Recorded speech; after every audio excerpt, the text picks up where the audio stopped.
Hey guys, Youngblood with you, and we got more information on the MISC Prospector yesterday, so for those of you who didn't read it or didn't see it, I wanted to talk about some of the important information in the notes that we got.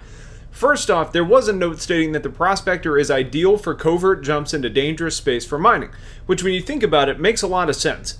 And if you know you're going into the danger zone and you didn't want to bring escorts along with you, are you rather going to have the big and slow Orion or the small and probably somewhat easier to hide Prospector?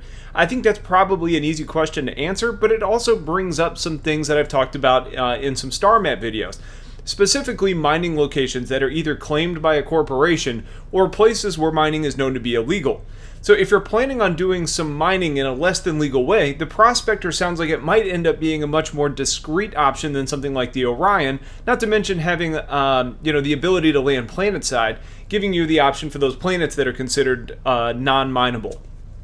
Now, in that same vein, we also get confirmation on something I expected to see, and I mentioned before, and that was that the Prospector is going to be better at pinpointing and pulling out exact types of minerals, basically more of a surgeon, while the Orion is just going to consume everything and just filter out what it needs. That means the Orion is just better suited to just mining anything it comes across, but the Prospector should be using its scanners to really help you kind of figure out what you want and where to go for that.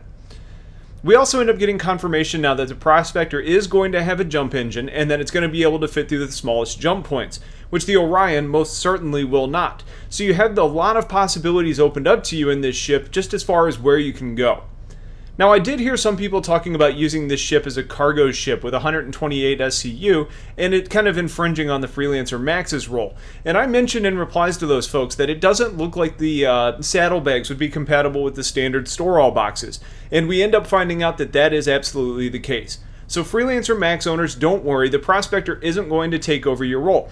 But while you can't carry standard cargo containers, the good news is that your saddlebags can be picked up by the Hull series, meaning that a Prospector working in conjunction with a Hull could end up offering some continual mining profitability. Now, one final note on the saddlebags for the ore. The 128 SCU total that we got is for all of the bags, including the reserve bags, meaning that 128 would be your complete max haul, assuming that someone else is able to carry some of those bags back with you. Now, as far as the ship itself is confirmed, we find out that it has light shields. Basically, they're just to repel some debris from the field that you're working in, but it isn't really designed to take a pounding from fighters.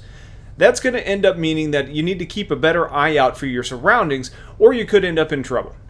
Also, the mining laser has been confirmed that it can be used as a weapon, but based on some restrictions, high power, low damage, it's not going to be a good one. So I would probably take those aspirations of using the Prospector as a ship hull cutting tool and set them aside for something like the Asperia Prowler once that ends up being released.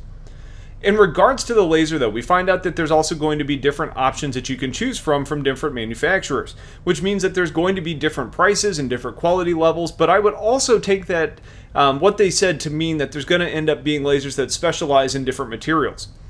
And one last note for today is that the ship is confirmed to be a one-person craft, so while there is a work area in the back, there's not an extra seat for someone else to sit and do other work. That's more of a living quarters and space for components. But everything can be controlled from the cockpit, so that's where you should expect to spend your time. Now, CIG is planning to release another set of Q&A tomorrow, so I'm going to try and run through those at some point soon. Otherwise, I appreciate you guys watching. Stay tuned for more content. Have a wonderful weekend, and take care.